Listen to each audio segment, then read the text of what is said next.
This podcast is brought to you by the School of Advanced Study, University of London. During World War I, local government was faced with two challenges. First, to continue the services that it was legally required to provide, despite labour shortages and steeply rising costs. And secondly, to take on new activities, providing the local bureaucracy for many government schemes like national registration or rationing. The collection and disposal of domestic refuse fits into both categories. During both World Wars, the government promoted recycling as part of the war effort. Salvage, as it was called at the time, reduced imports of raw materials, thus freeing up shipping space for other essentials. The promotion of salvage was both an aspect of the war economy, but also an important episode in the history of waste management in Britain. In modern Britain, recycling of material from domestic refuse is a matter of course, but as Tim Cooper notes, quote, "The current fad for recycling is not new, and earlier societies did not waste materials that might have some further use." In London in the early 19th century, the collection and disposal of domestic refuse was organised on commercial lines. That is, the different components of the waste were extracted and sold, the receipts from these sales often sufficient to allow the refuse contractors to undertake the work at no cost to the vestries, or even to pay them for the privilege. This approach depended on a stable market for the recyclables, but around 1860, demand for ashes and cinders, the largest and most profitable of the components, became less reliable. Refuse collection and disposal became increasingly expensive, and the vestries had to start paying their contractors, and in some cases decided to take over the work themselves. Nevertheless, the process of refuse sifting continued, and if sales of recycled material no longer covered all the costs, they at least provided a useful source of income, reducing the impact on the rates. However, by the end of the 19th century, hand sorting of refuse came to seem primitive, with complaints made about the conditions in which the sifters had to work. Sanitary concerns about handling refuse and the continued fear of epidemic diseases led to the adoption of incineration as a modern technological solution to an age-old problem. Dust destructors became to be installed in the London area in the 1880s, and by 1914 about half the boroughs were using them. Later models worked at temperatures sufficient to produce steam, and from that to generate electricity. Shoreditch was the first to use this method in 1899. This created another form of recycling. As one journalist put it, quote, "The refuse which was once such a nuisance and an expense is now turned into a source of profit for the benefit of the ratepayer, and the darkness of the dustbin is being turned into the light of the electric lamp." Incineration became the sanitary orthodoxy before the war, and one that would need to be overturned if salvage was to have any success. I'm sure you know this, but just a reminder that London was divided into 29 administrative areas. That's the 28 London metropolitan boroughs plus the City of London, and each was responsible for the collection and disposal of the refuse of its area. By virtue of their size, London boroughs could make a major contribution to the salvage effort. Several of them had populations larger than many provincial towns and cities. Islington was the largest, and its population of over 327,000 was larger than those of Hull, Newcastle, Nottingham and Stoke. Throughout the war, some London boroughs had problems with the disposal of refuse. The railway trucks and barges in which the refuse was taken to distant dumps were in short supply, as many had been commandeered by the military. Islington and Bermondsey both circularised their neighbours, highlighting capacity problems which hampered their ability to fulfil their legal obligations, and seeking support for their representations to government. Reducing the volume of refuse to be collected seemed a logical response to the problem, and several councils, including Westminster, Hampstead and Holborn, urged residents to burn as much as possible of it at home.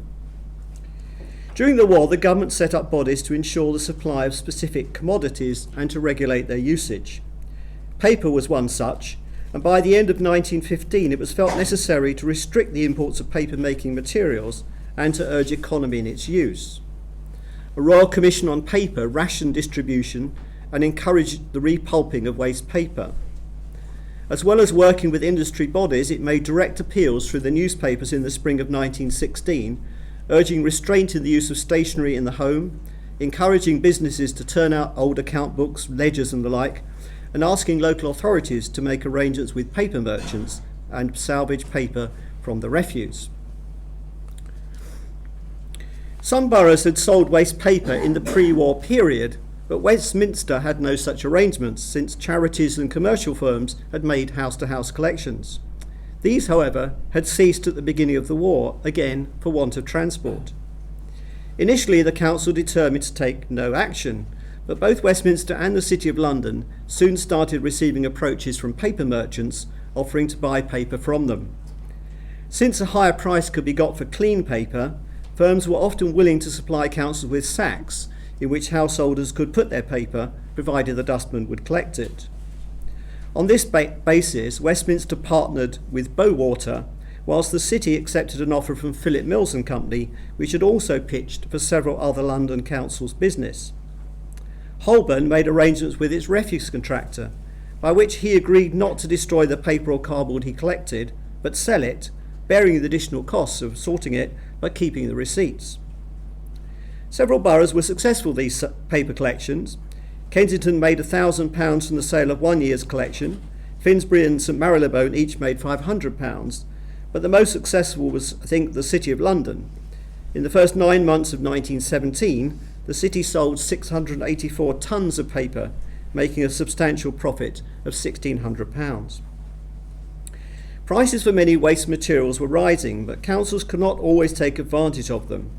Paddington's contractor struggled because the sorting process was labour intensive, and the want of sorters meant that he was actually recovering less than before the war. Labour shortages, of course, affected councils and contractors alike. In the summer of 1917, the Department of National Service offered to provide councils with dustmen, since, quote, the scavenging and refuse collecting work of local authorities was of national importance, unquote, and proposing that refuse collection should become a certified occupation, which eventually it did. At the same time, the local government board urged boroughs to look at whether they could cooperate with their neighbours in collection and disposal of refuse. Tin cans were another saleable commodity. Even where boroughs operated dust destructors, it was common to recover tin cans from the refuse before it was burnt. There seems to have been a problem with tins at the beginning of the war, as much of this scrap had been sent to Germany for reprocessing. Wandsworth experienced a temporary interruption, but then received higher prices than it had pre-war.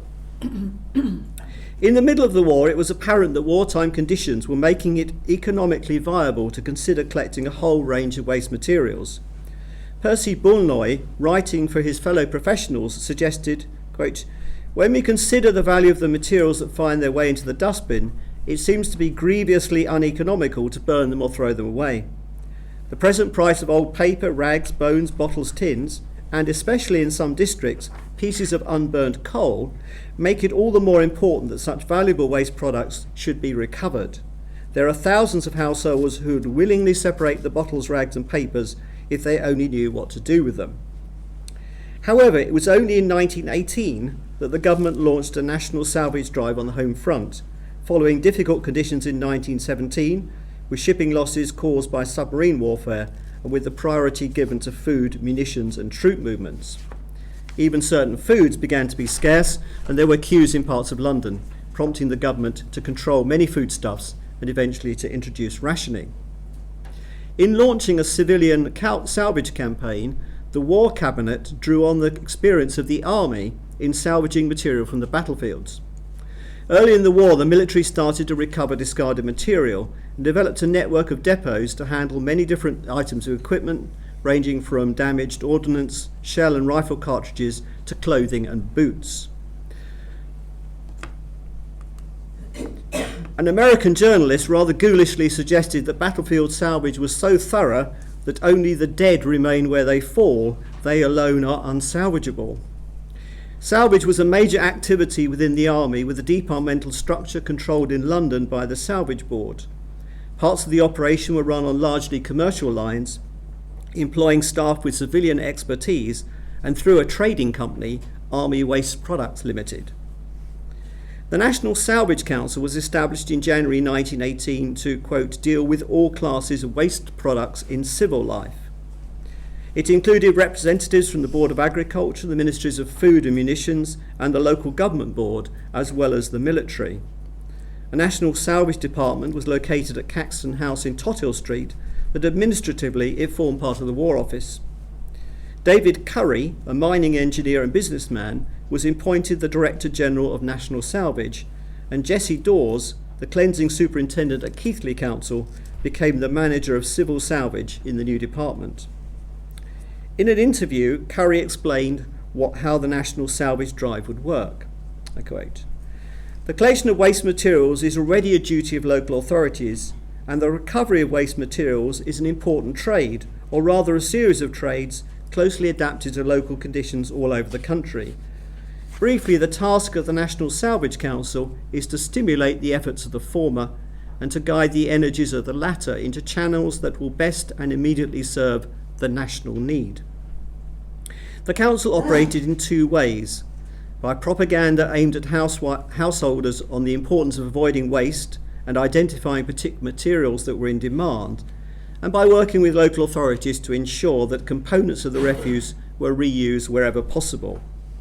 The approach to householders was through newspapers, stressing that, quote, "national salvage is a matter of vital importance to the nation at the present time, and one in which every man, woman and child in the country can lend a hand."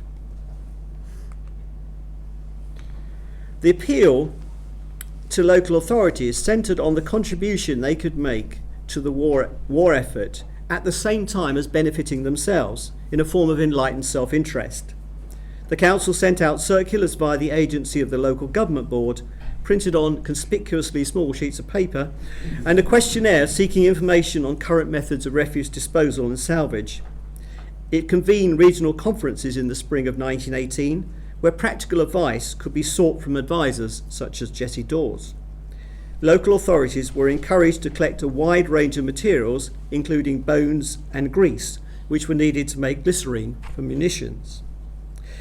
To overcome one of the potential stumbling blocks to a thorough salvage collection scheme, the suggestion was made that councils could pay their refuse collectors a special bonus.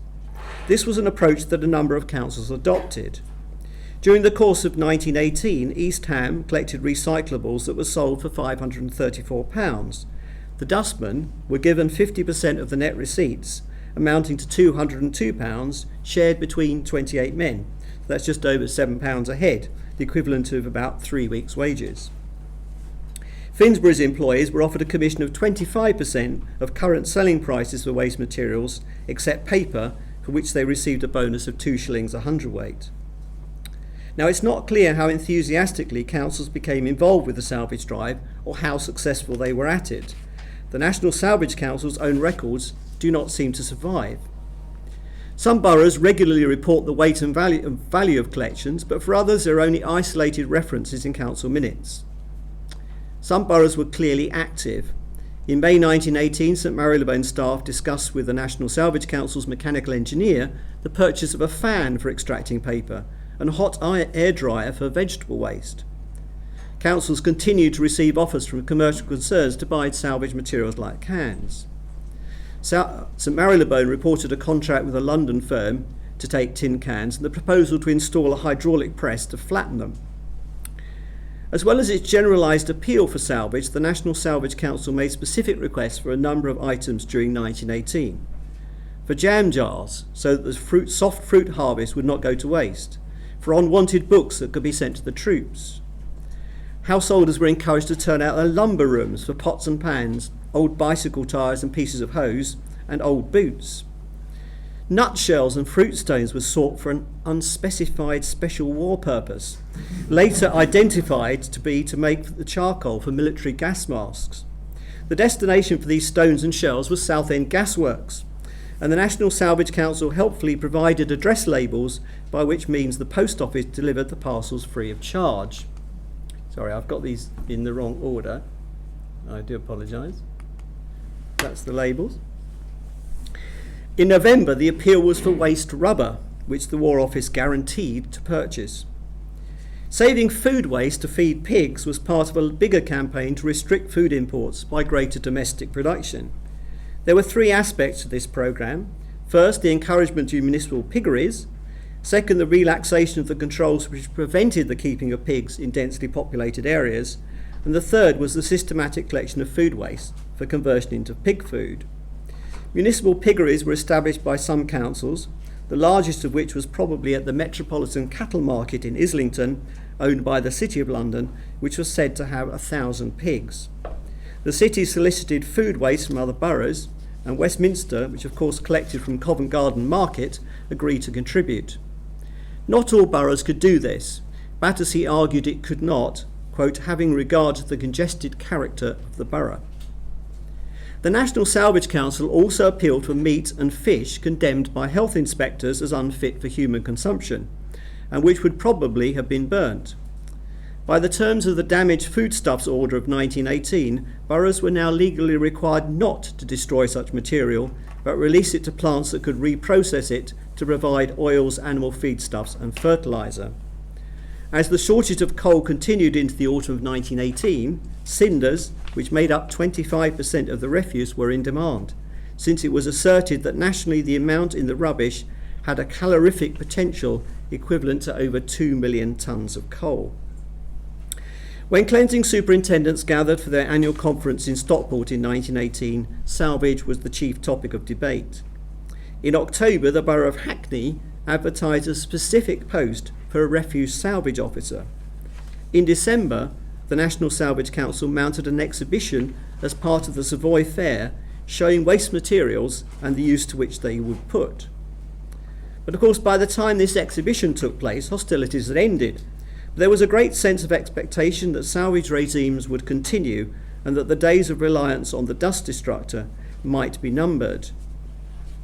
Articles in the professional press and some books published at the time urged the end of incineration and the continued use of salvage. This is some statistics from one of them. Writing in the journal Salvage, a reporter optimistically asserted that once the pride and joy of the British municipality, the destructor is now beginning to be looked upon everywhere with suspicion, in many places indeed with positive hostility. Salvage has come to stay, and the campaign has gained a momentum which will make short work of obstruction. One thing is certain, we can never return to the old complacent wasting.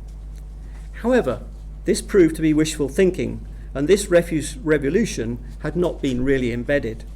Since systematic salvage had been commended to local authorities partly on the basis of self-interest, once the prices that could be got for salvage materials fell away in 1919, enthusiasm began to wane. In Enfield, it was reported that since the armistice, waste paper had become a drug on the market. The feeding of pigs had been discontinued, and it was difficult to dispose of tins. Although it continued its salvage, in 1920 it sold only 85 tonnes, realising just £97. A few local authorities like St Marylebone stayed optimistic. It installed complex screening equipment to recover as many recyclables as possible and was able to sell cinders, papers, rags, bones, glass, tins and solder, realising more than £3 in 1919 and £4,400 in 1930. However, by the mid-1920s, Marylebone was one of only 4 metropolitan boroughs operating such large-scale separation plants. For most, the collapse of prices meant the end of the salvage economy. When Christopher Addison took over as president of the local government board in January 1919, he proposed that municipal salvage should be taken over by his department. When the National Salvage Council was wound up in 1919, Jessie Dawes was transferred as salvage inspector to the local government board. Then, of course, when the board itself was abolished and its functions transferred to the new Ministry of Health, Dawes moved again and was employed there throughout the 1920s and 1930s. Most refuse in the interwar years was either burnt or taken to dumps, and Dawes' work at the ministry was concerned much more with the management of waste tips than it was with salvage. It would take a Second World War to revive the idea of salvage on a large scale.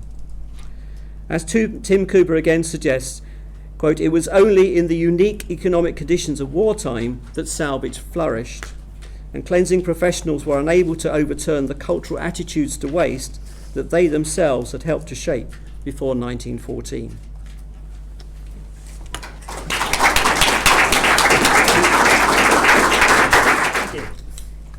I'm here today to really talk about a side of Kew that's never more outside and how that has much wider, in fact, international implications. Kew is often known as a nice pleasure garden in the southwest corner of London, but in fact, behind the scenes, much science goes on as it always has done, and that had a strong impact on the war. So we've got 256 years of history at Kew, but the war periods, both world wars in fact, were little known, so I was starting from scratch really. But we had a 300 acre site at Kew, which was a large area, not only for growing crops and things, which have already been mentioned this morning, but lots of scientific activity, which I'll outline. So the structure of the talk, I'm basically going to start with something a little unorthodox by asking the audience a question rather than receiving questions. I'm going to outline what we've been doing at Kew and what we've found out, which fed into the paper I produced, and talk about the ways in which the war shaped Kew and Kew shaped the war, and the three elements of my talk title. So, this is the question part. I've got some items on the bench here, and we have, as a pointer, a block of moss, Royal Army Medical Corps badge, Virginia Wharf, Sir Arthur Hill's Floor of the Somme Battlefield publication, some trench art, a steel helmet, a rifle butt, and some fragments of wood. All these have something in common. It's just something to think about. I'll come back to it. As a little bit of background about the present period, traditionally, war commemoration in Britain and many other countries has been one of an overarching theme of soldiers who went off to the trenches and very much focused on that side. The launch of the First World War Centenary partnership by the Imperial War Museum and the general nature of the commemoration this year has meant that many more organisations have been involved telling their particular stories. So we actually are learning a lot more about the complexity of the war that we didn't really know before. So the first place to start with many organisations is their archive. And it wasn't until we started to dip into the archive we actually found out that we had a lot of paper memorabilia and correspondence still in existence, and these were things from servicemen in uniforms, pictures of crops being grown, because one of the things that happened to the Kew site was we turned out tons and tons of crops to feed the population, especially of London. We've got women gardeners coming into Kew. This is the lawn in front of Kew Palace being turned over to potatoes. We've got the Palm House, very iconic building at Kew. Instead of flowers, again, we've got more crops.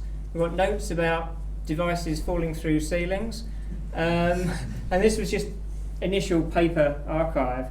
It wasn't until we really started getting involved with this project and built up a small team that we actually saw how Kew's collections reflected this history. So we've actually got tangible evidence. And this is not just a case at Kew, this is across other botanic gardens and other institutions as well. So we found that there was a relevance. Kew had played an essential role during the war, and as a result we had a project that covered many disciplines of history, science, horticulture, as well as social developments. And we then took a three-pronged approach to disseminating that, which was on site in the gardens, online and in print. And this is the flyer, well, that was the flyer for our exhibition. So very briefly, just saying what we did before I come on to the technical side. This was one exhibition that ran for 2 months last year, where we tried to increase public understanding of the ways in which Kew and Botanic Gardens were involved, and the way we tried to link all the collections with specimens, illustrations, correspondence, and seeds stored in our conservation centre, the Millennium Seed Bank. And we had a lot of blogs as well that were popular. So I'm going to take you back 100 years now. This is where it starts, in 1914. What would botanic gardens, zoos and all similar institutions do? They faced a conundrum. They either change or they decline. A lot of them were viewed as pretty irrelevant in times of war, and in fact this is partly why we're doing this project, to show that these sort of places weren't irrelevant and just forgotten about, or they weren't just a distraction for the public. So the war forced a modification of Kew's activities and those of other similar institutions. chap that I'm in collaboration with in Arizona, John Kinder, recently said that war was a vehicle for professionalism, and I think he captured it well there. International relations were greatly changed during the war and as the war approached. Sir Gavin de Beer quoted a quote from him in 1960 was, "The sciences were never at war." And a Kew example of this is actually Sir Joseph Banks, our ex-director, when we had a French-Anglo war. French specimens were captured and taken back to Britain and offered to the Crown. But he stepped in and he said, no, for the advancement of science and for our national honour, we'll give these specimens back to the French. So in those days, and there was a lot of that going on before the First World War, science was quite separate, even though obviously scientific development fed into war technology. So in the gardens on site, there was very much a social change with women gardeners coming to the fore for the first time ever. 124 men was a considerable number that went off to war. So from 1915, in the herbarium, which is one of the scientific departments, and in the gardens on the horticultural side, the women came in to replace them. As I briefly mentioned earlier, visitation was something that increased during the war because obviously people wanted a distraction.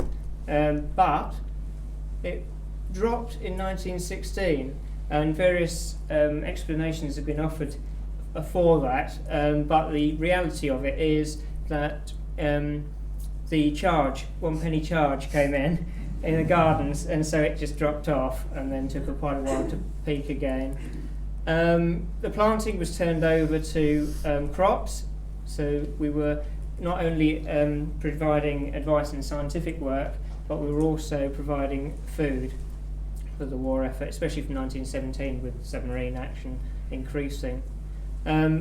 Fourth point, which we had a lot of involvement with, and which is very little known, is the beginnings of Garland Therapy.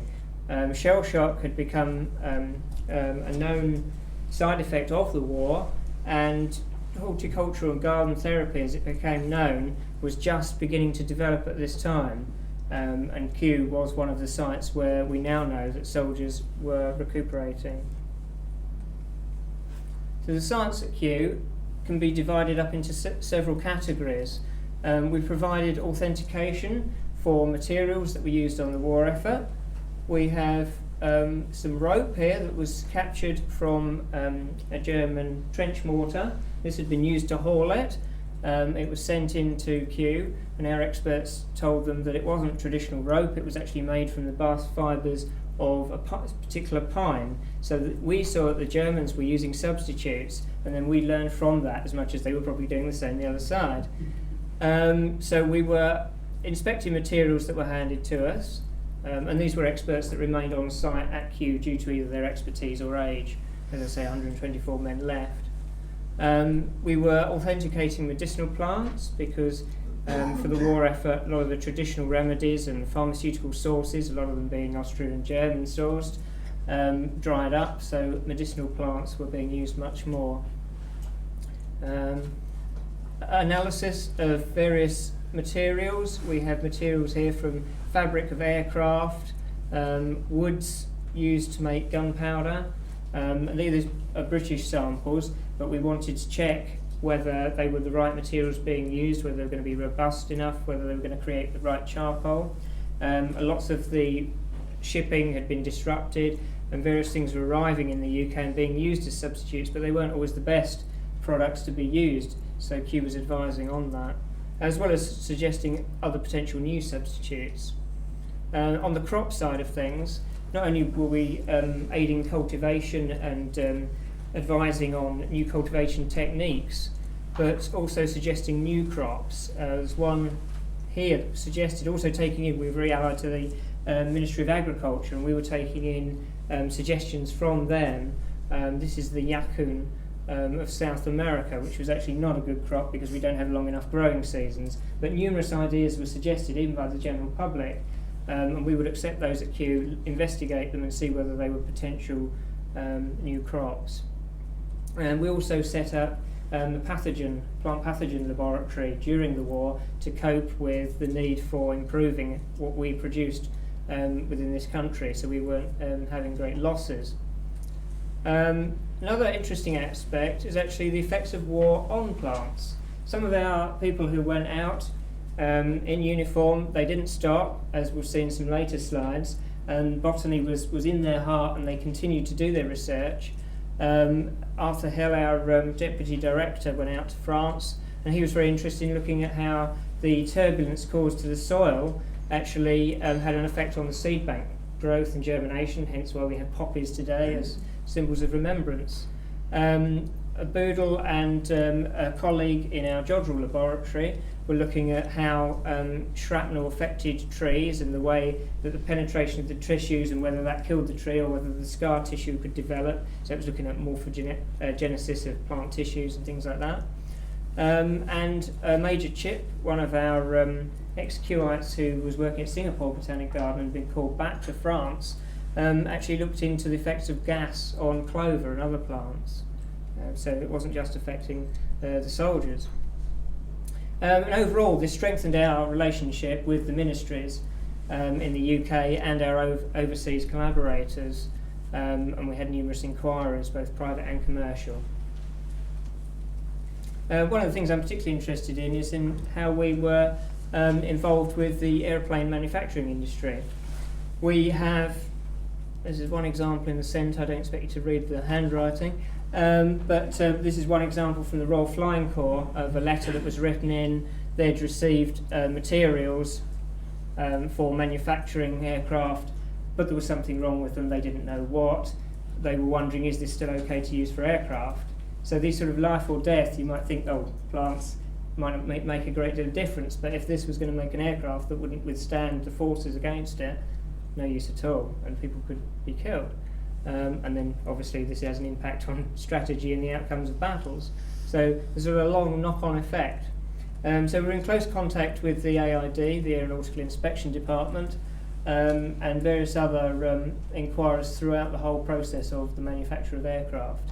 And the items you see in these photographs and on the table here are actually in our economic botany collection, so they're still held at Kew. This is a photograph of the early economic botany collection. One that I was interested in particularly, which an aircraft that was mentioned actually earlier, was the Tauber, which, although designed before the First World War, saw a lot more activity within the war than has been relieved for quite a while. And I found evidence in diaries of raids. I mean, they're very distinctive design, and they were quite well known amongst the troops of these things in use quite a long way into the war, whereas certain accounts have said they were phased out in 1415. That wasn't necessarily the case. And they also inspired trench art. This is a piece that was made by a French artilleryman who downed one and then added the dates. And interestingly, the design of the Tauber, based on vine seed, which has a similar shape, even though it's called Tauber, which means dove, it was actually based on the design of a seed. And that was first chronicled in the aeroplane, so I thought what a better place than to make a modern version than the aeroplane. So there's an article coming out very soon on how Kew was influenced in that. As a link across organisations, obviously one day the conference is going to be spent at the Imperial War Museum, and Kew collaborates very closely with the Natural History Museum in London. There are various artefacts stored in these museums that are also very relevant to this plants and botany theme. Here's parts of von Richthofen's plane that are in the Imperial War Museum, and the Natural History Museum was involved in some consultancy work around what was being used in Zeppelin manufacturing. So science, sorry, can I have a drop of water? Yes. Science in London was heavily affected, as I've mentioned, but also the men that went overseas, the 124 men, weren't idle. And they weren't just concentrating on the war effort per se. One of the key things about botanists was they didn't give up at war. We had not only Kewites, but also other men from other botanic gardens, and even other servicemen who just happened to be interested or be enthused by our guys who were going and collecting plants. And you'll see in the next slide how the landscapes can influence that. they went out and collected. So one of the principal examples is in Salonika, and the records that we hold still in our archives today, and with some other research with the Royal Army Medical Corps Museum and others, we've actually managed to plot where these plants were collected and look back in our collections, and we found that over 2,000 specimens were collected just by these guys in their spare time. There's a handful that collected this particular group of plant specimens. And for the first time, for a lot of these men, you can see it's not that far away. We might think, oh, it's just a holiday destination, but for these men, it was totally new. It was the first time they'd been overseas. Holidays abroad were not the common thing. So landscapes like this inspired them. And when they were surrounded by, especially in Salonika, malaria and other diseases, I mean, it was as much a campaign about disease as it was battles. And being surrounded by such natural beauty took their minds off of the war and was a great psychological healing for them. So we have letters saying who collected what. We've got Baker, Harris. Harris was actually a major in the RAMC, so this was appealing to all ranks across the forces. It wasn't a specific thing with any one group of other ranks or officers. And we've got various people here that contributed, how many specimens they contributed. And this is just one shipment that was sent back to Kew. Fortunately, most of them made it, even in wartime. And a lot of them retained their colour, just as when they were collected. Fantastic set of specimens. And the great thing about this is it wasn't just collecting to add, like stamp collecting, adding specimens to our collection. This was advancement of science in that the first proper flora of the Greek area of Salonika was produced from this. So Macedonia and Salonika combined into flora over several editions by a chap called William Turrell. So we actually got to learn a lot more about the flora and the medicinal uses of the plants, because he made copious notes about geography, William Turrell this is, and his colleagues, about geography, about the local uses of the plants as well, obviously being in the medical corps. And also, this wasn't just a British thing. Looking at the opposition, over the border, Lake Dorian, which we see here, and there, was right on the front line, and Kew's chaps were there and there, collecting just over the border, on the lake.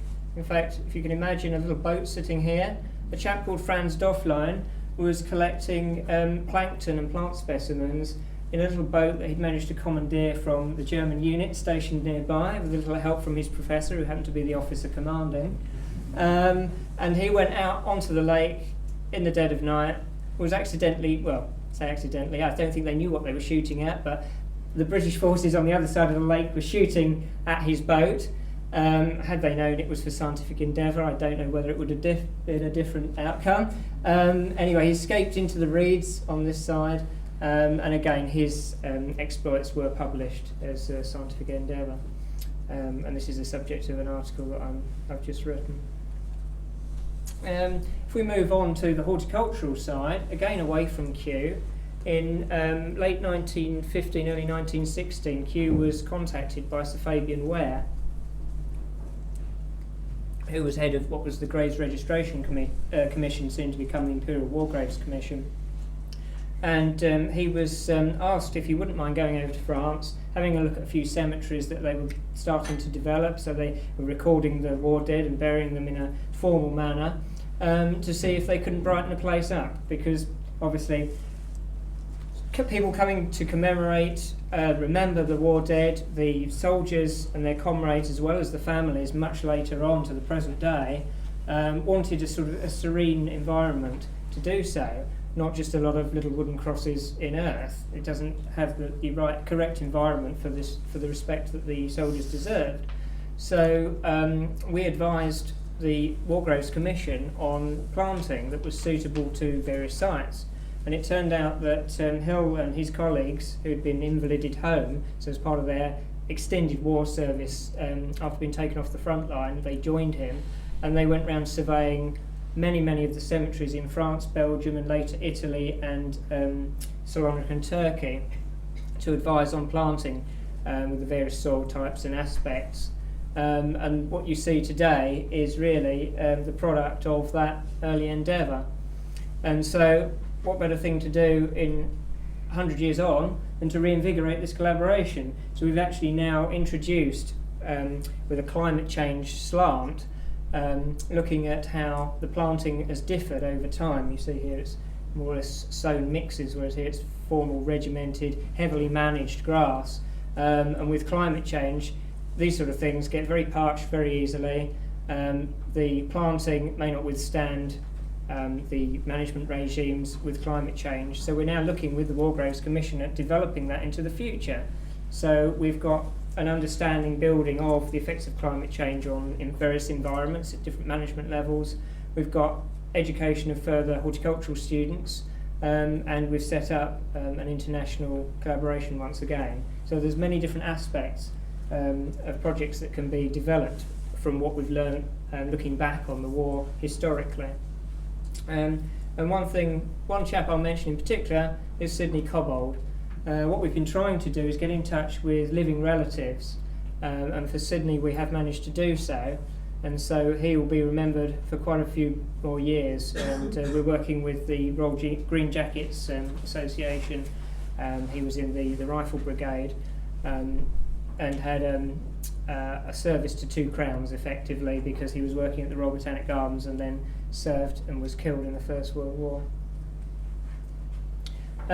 With all projects, what we need to do is look at the legacy. I've already touched upon this, but what we need to ensure is that what we found out doesn't get lost and gets disseminated as much as possible to all audiences, not just academic audiences, but also the general public, and through education and collaborations with professional visitors, schools, further education, etc.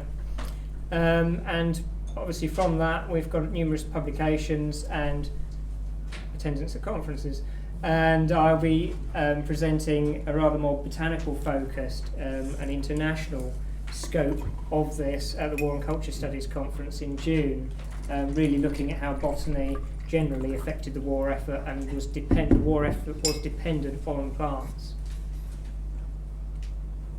So, back to the artefacts. Offers on how they're all linked. I'll put up the slide which explains each one. The answer is they are all plants or plant products, or something related to plants associated with the war. Obviously Virginia Woolf might be the most bizarre one, had you not seen that she wrote about Garland Therapy in her short story about Kew Gardens. If you read into that, you see that it's talking about Garland Therapy. A few acknowledgements and links to our web pages if anyone's interested. I can always give these out later, as there's probably not time now. And just a motto. Thank you.